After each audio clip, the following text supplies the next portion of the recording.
জীবনের অঙ্কটা আমি তোর কাছ থেকে শিখবো না রে প্রিয়া।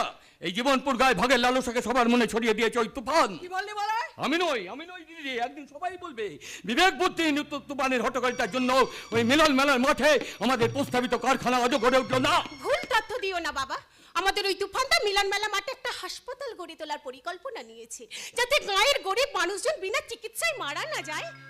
অসম্ভব। ওই মিলন মেলার জমিতে আমরা কারখানা বানাবোই বানাবো। তোরা কি গায়ে জোরে বারংবার জমি দখল করবি? কেন করবো না দিদি, কেন করবো না? এই গায়ে কারখানা হলে ঘরে ঘরে চাকরি মিলবে, এই গায়ে চেহারাটাই বদলে যাবে। আর তাতে যদি কেউ বাধা দিতে আসে তাহলে কি করবে তোমরা? সেটা তুই তখনই দেখতে পাবি প্রিয়। তুই শুধু তুফানকে জানিয়ে দিস এই জীবনপুর গায়ে জমির ব্যাপারে এইসব সাধারণ মানুষদের খেপিয়ে তুললে আমরা কিন্তু মুখে কুল্লু পেটে বসে থাকবো না। কি করবে? এই জীবনপুর গায়ে রক্ত গঙ্গা বইয়ে দেব।